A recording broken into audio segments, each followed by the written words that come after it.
So today's video, to prove I care about any and everybody that's concerned about gardening and about the little things. A lot of people do those first time videos and we never see the follow-up. But I've taken it upon myself to keep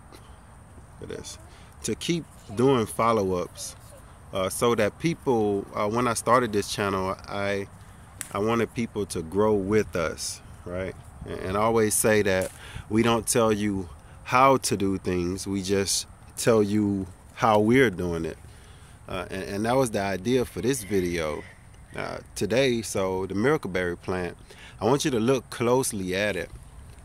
For those people that's concerned or thinking about, when I first did my first video on this thing, this actual plant, we got it from Miracle Fruit Farm out of Florida. And I had tried so many times to grow the miracle fruit, shopping on eBay, getting these little 2-year-old plants, and they're telling us, you know, you gotta wait 4 years for it to start fruiting. Whereas from Miracle Fruit Farm, when you order a tree from them, and it was $50, you might think that that's a lot, but when you buy one tree for $20 and it dies, and another one for $12 and it dies, you'll get one of these nice sized trees for $50, and you can see all the buds on them.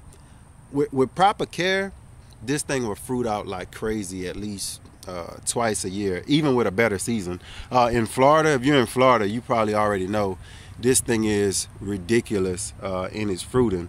But when you get it from Miracle Fruit Farm, it only comes with one fruit. They guarantee it to come with one fruit on it, sorry.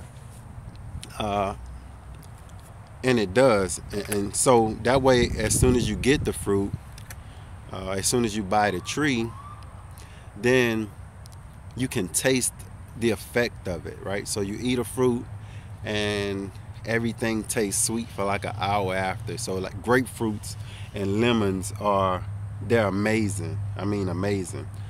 So how do you keep this throughout the winter? Once it comes back and the summer comes back, you'll see how full this tree gets and how good it grows. But right now it's in its winter months, and of course this is a Miracleberry fruit. I call it my miracle baby. I think everybody should have that one tree that you just baby to death, and this is mine. I don't have time to baby a lot of fruits or trees, but this is one that I've considered babying like crazy. So sometimes if I'm going to be out of town for a long amount of time and we're not going to have heat on in the house, or where I can't watch the plant, I'll take it with me on the trip, right? I'll put it in the truck, that way I know I got heat on in the truck. This is a real baby for me, because I've lost some, more than some, too cold. 40 degrees and below, you can forget it. It's like it's worse than a moringa or a banana tree. It's gonna perish on you.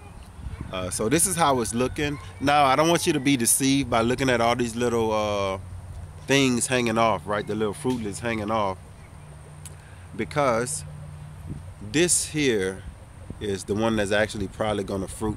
The rest of them, the tree has actually been fruiting all winter long, but like I say, it's used to year-round fruiting, but only in the ideal conditions. So if you look in closer, let me see if I can find an area. If you look in closer here, you'll see how this one is just starting to hang, going right in the middle, right here. They'll just die off. I mean, they'll still put out those little fruits. To pollinate this tree is crazy. You don't need a bees or anything. All you really do is shake the tree like that, because it has to be pollinated. It's like closed pollination, and it's pollinated by the animals and things in nature that comes on the tree and eats the berries that are ripe. And while they're doing that, they're moving the tree, and that pollinates the other seeds. So that's how it's pollinated. So if you're having low pollination, start shaking your trees once a day. Like when you pass by it, just give it a little shake like that. It's real hardy, and it'll tend to give you more fruit. So we got a lot of fruits. And look what I did. Show you how easy they are to germinate. I did a few in a raised bed, but forgot about them when the frost came and they died. But because this is my main tree, I put some in here, and you'll see I got 1, 2, 3, 4. So I have 4 seeds that came up in here, and that's 4 trees. So I'm gonna leave them in here for a while. Probably when the spring comes, I'm gonna pull these out, and they're good with that transplant because they don't grow as fast, so you won't really see the transplant shock as much. So you just pull these out and replant them. And remember that potting mix that I used was Canadian pine bark and peat moss. That's it. That's the soil that it likes to be in.